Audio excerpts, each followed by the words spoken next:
There's one hadith that some scholars have interpreted to mean the pre-Barzakh era. And that is the hadith in Sahih Bukhari, that the Prophet ﷺ said, Al-arwahu junudun mujannada. Al-arwahu junudun mujannada. The souls are like groups of armies or battalions of armies lined up. فَمَا تَعَارَفَ مِنْهَا ائْتَلَفْ وَمَا تَنَاكَرَ مِنْهَا اخْتَلَفْ.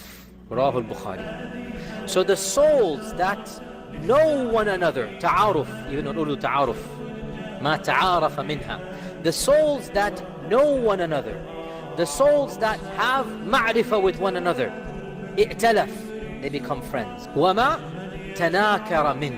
And the souls that there's nakara, there's not getting along, there's something that اختلف, they have اختلاف. This is one of those hadith that we'll have to try to understand the best we can, because it's a very deep hadith and scholars have interpreted in different ways. Some of them have said that let's just understand this hadith as being from this dunya, not pre-dunya, this dunya. And that some souls get along with other souls, and when the soul gets along with the other soul, the two bodies get along and they become friends and life is good.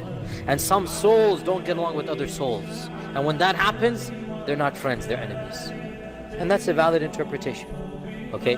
However, a number of ulama, Ibn Hazm amongst them, and before Al-Khattabi might have mentioned this, Ibn Hajar mentioned some discussion about this as well, they go even deeper than this. And this is very profound, and Allah knows best. And they say, perhaps in this world, before this world, when the souls were all together, some souls became friendly with one another. And when they find themselves in this dunya, automatically they become friendly in this dunya as well, because they were friendly in there as well. And some souls didn't get along over there. And so in this dunya as well, when they discover one another, they don't get along. Okay? Allahu A'lam. It's Ibn Hazm's interpretation, and it's the wording allows for this interpretation. That al-arwahu junudun mujannada. فَمَا تَعَارَفَ مِنْهَا ائْتَلَفْ وَمَا تَنَاكَرَ مِنْهَا اخْتَلَفْ, reported by Bukhari.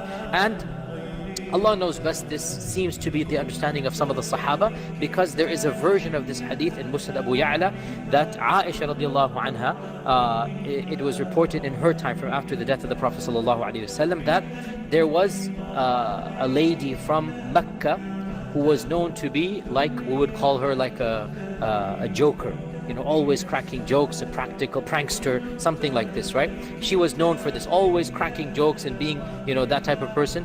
When she came to Medina, the lady that she became best friends with happened to be the one who did the same in Medina. Okay, she had the reputation of always cracking jokes and being the prankster and whatnot. So when this news reached Aisha, she said, "My beloved has spoken the truth. Sadaqa hibbi." My beloved, meaning the Prophet ﷺ, has spoken the truth. Then she narrated this hadith.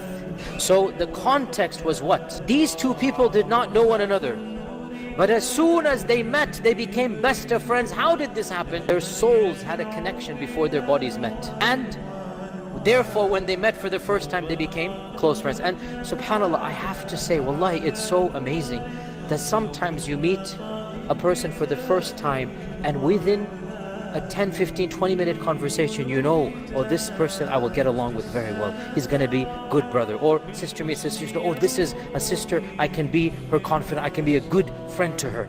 And sometimes you'll meet somebody for 10, 20 times, and yeah, it's okay.